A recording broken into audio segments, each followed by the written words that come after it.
What's up guys, Cali Sunset Gaming with you again, and today I'm going to bring you some information on the new match sharpness mechanic on FIFA 21. Lots of changes have been made to the FIFA 21 career mode, and I want to give you guys a couple of tips on how to deal with this new mechanic throughout the course of your career.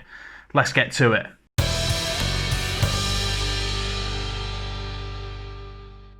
So FIFA 21 has introduced a few new features for us in this new installment of career mode, and it can seem quite overwhelming. Think of this video as me being your assistant manager. I'll give you the tips that you need to be able to know exactly what you're doing, and I'll explain things that FIFA may not. So, the new match sharpness mechanic. Now this is a system that influences the player's ability. Have the sharpness high and they'll perform out of their skin, providing you with game-changing performances.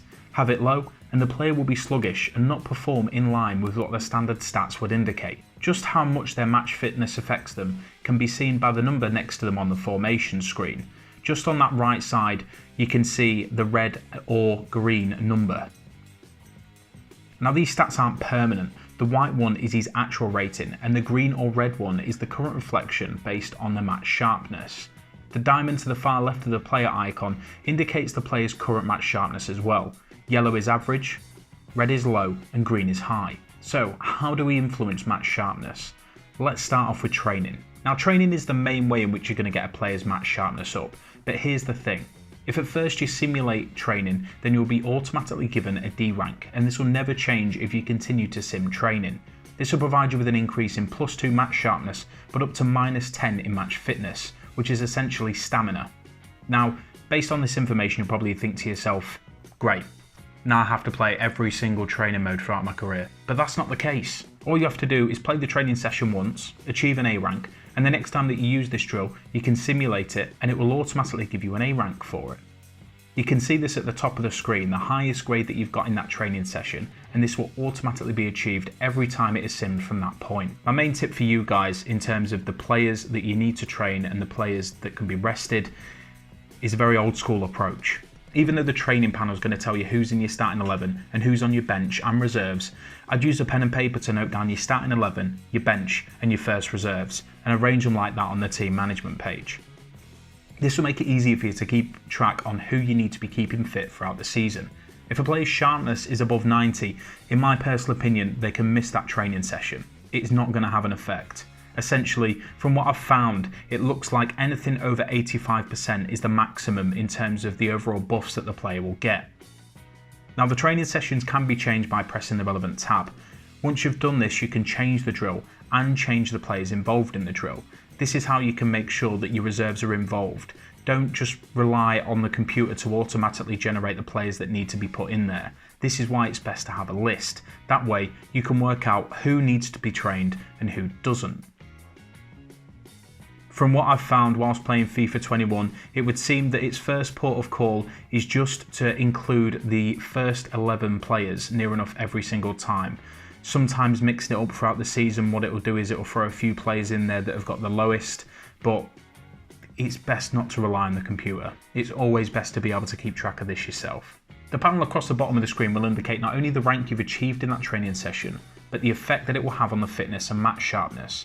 Now, you can't increase the match sharpness without losing fitness. Think of fitness as stamina. They've just renamed it. You can tell what you'll lose and what you'll gain by looking at the arrows. 3 red arrows will mean that you'll lose the most stamina or fitness performing the task, but 3 green ones will mean that you'll achieve the highest amount of match sharpness.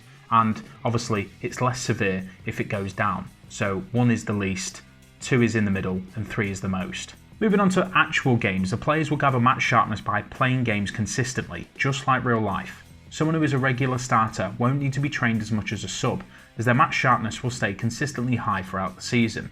If your players don't play a game or miss out on training or aren't part of the starting 11 or the subs bench, then their sharpness will drop dramatically, and in turn it will take longer to build back up. What I've found is best is to try and keep everyone in your squad at roughly about 65. It is difficult, you feel like you're juggling plates, but trust me, it's much easier to try and consistently battle that than be in a situation where you've got a group of about 6 players who drop all the way down to 0 and then it takes days to get them back up. Multiple training sessions where you're just concentrating on that specific group.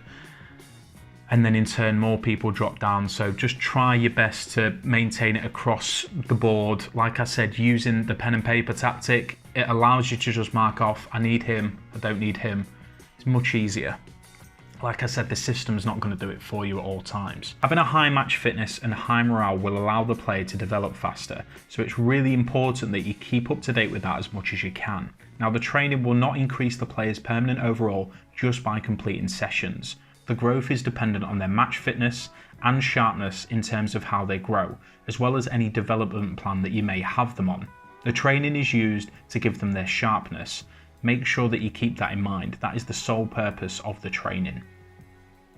I hope this helped you guys, and if it did, don't forget to smash a like on this video, as well as subscribe for more content just like this. If you have any questions at all, or you have any information that will help your fellow career mode managers, then make sure you storm that comment section below. If there's anything else that you want me to look into on FIFA 21 or anything that you guys want advice on, then make sure that you hit me up in the comment section below as well. You guys are awesome, thank you for watching, and I will see you next time on Cali Sunset Gaming.